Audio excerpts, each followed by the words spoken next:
Okay, got it? Radical Christians. Crazy. Now, imagine if the radical Christians, the people who believed, let's just say, by the way, can you check for me? I think it's M-A-H-D-I. I think imagine the Christians. If they were people right now that said, we know who the Antichrist is. Let's just say it's Bozo. We think it's that damn clown out of Chicago, Bozo. And I know when I say clown in Chicago, it's hard to narrow it down. But let's just say. And they had a country. They believed that we know who it is. It's the clown in Chicago. We know where he lives. And everything's going to be fine when we wash Chicago in blood because Bozo is the Antichrist. And then let's add this, okay? They had nukes. And they just launched missiles. Do you think anyone in the press might be worried?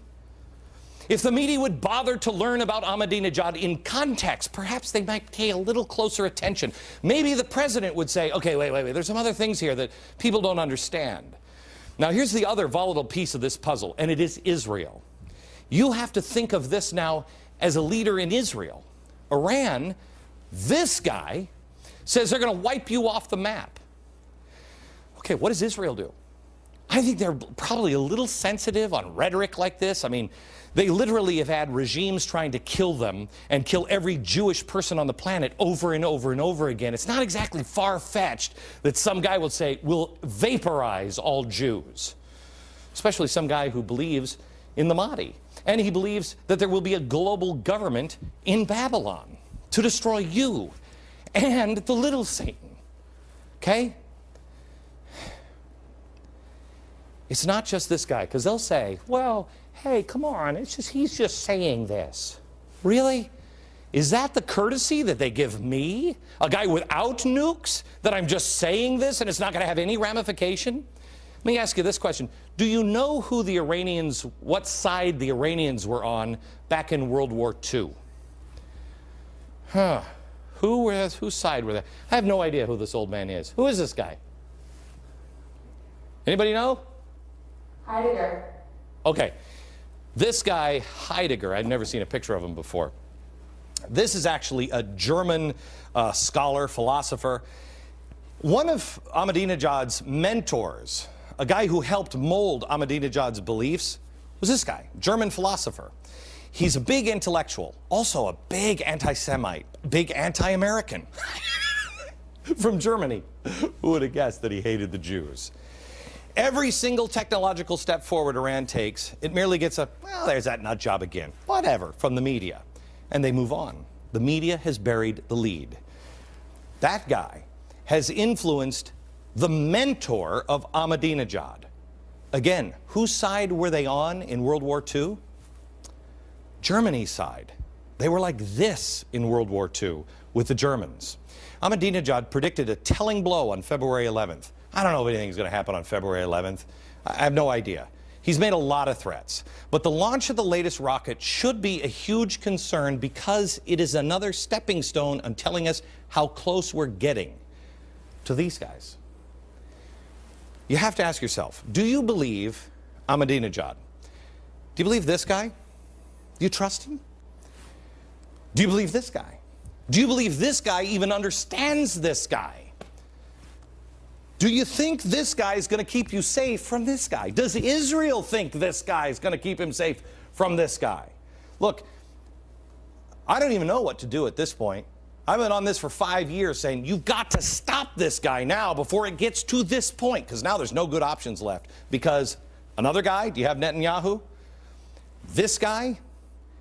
Do you think he's going to roll the dice and go, nah, I don't know if they really mean it. That's just, okay. Maybe they're just saying that they're going to wipe us off the map. You think he's going to just let it go? Would you? Would you? By the way, show me the picture here. Okay, here's Hitler. I think this guy was the head of Iran. There's Hitler. You see, Iran and the Nazis, they were very, very close. In fact, do you know what was Iran called What was Iran called before it was Iran? Do you know? Is that right? Persia. When did they change it? And whose idea was it? Because they changed it to Iran. You know whose idea it was? This guy. The Iranian ambassador to Germany, under this guy, said, we've got a lot in common. You guys should name your country Iran. And they did. Significance? You know what that means in Farsi? Aryan.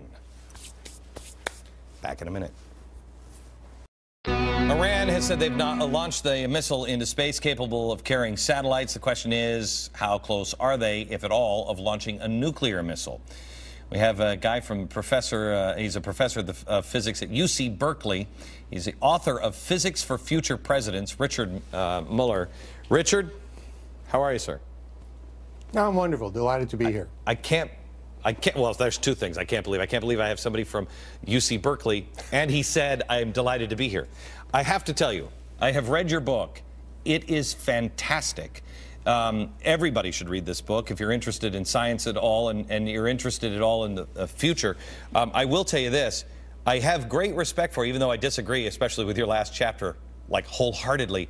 I have to tell you, I have respect for somebody who believes in something, but then says, you know what? But the solutions don't necessarily make sense this way. You're an honest broker of information, and those are rare, sir. So thank you.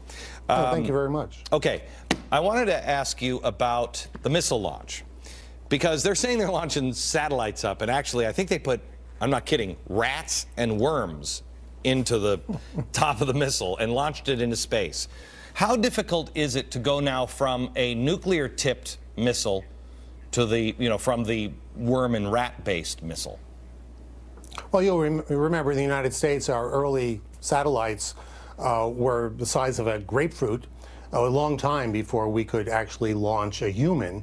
Rat and worm, that's what you put into space when you could launch a pound or two. A nuclear weapon, especially a crude nuclear weapon, would weigh hundreds of pounds, maybe 500 pounds or more. Okay, but is the technology the same? I mean, isn't the piercing of the atmosphere kind of the big step? Enlarging something, is that tough? Oh, piercing the atmosphere is pretty easy. We did that with V-2 rockets right after World War II, just getting up there. X-Prize does that. It gets up there. It's not hard to get up there. If you want to go into orbit or go a long distance, you have to get up to much higher velocity. It takes 30 times as much energy to get to high velocity so you can go across continents as it does to just get up there. Okay. Now, if you're in orbit already, yeah? Go ahead. No, go ahead. If you're in orbit already.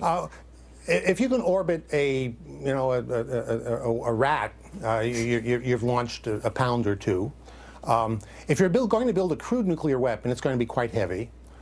The United States can build very sophisticated nuclear weapons that are relatively light. Okay, so you're not concerned that's hard. You're not concerned that, because Ahmadinejad, and he says this every year, oh, on the anniversary, it's the 30th anniversary of the revolution, I got a big surprise for everybody. You're not concerned that they may have a nuclear-tipped missile? No. I believe there are two things they're going to do. This is just my projecting based on what is possible from physics. The first step is, if I were them, I would explode a nuclear weapon. And that'll impress everybody. It'll put them in the category of North Korea, right, worthy of respect and so on. The second thing they'll do is launch a missile. And they'll do that, and everybody will say now they can launch a missile, and they'll mistakenly think that the two can be put together. I have to tell you, launching a missile and launching a nuclear weapon, very difficult to put together. You really wrecked like this season of 24, because there was a guy who had been exposed to a certain amount of radiation and stuff. And I looked at my wife and I said, I can't watch the show. That's too much radiation. There's no chance of survival there. You put things into perspective, and one of the things that I learned reading your book is huge difference between a plutonium bomb and a uranium bomb. Plutonium bomb is just, sure, it might generate 121 gigawatts of electricity to go back to the future, but It's difficult to build a bomb like that. You didn't get the Back to the Future reference, did you? It's really easy, comparatively speaking, to build uranium, which they are enriching uranium now. How long do you think they have before actually building a bomb? Do you have any guess on that? Oh, it's hard to say, but certainly not more than a year or two. If they enrich uranium and they build more facilities, if they have more facilities than we know about, it could easily be within a year. Well, they have the cascading, I'm trying to remember what those are called, cascading centrifuges. The centrifuges. Right, the and they have a ton of them. That's the modern way of doing it. Right, and they have a ton of them, and they've been doing it for a couple of years. All right, Professor, thank you so much. I appreciate it, and you made me feel just a little bit better. All right. Thank you. I can't believe it. So, UC Berkeley. He was, what was this? I should have that framed. I'm happy to be here. Tenure. That's the only reason why he can say that. Back in a second.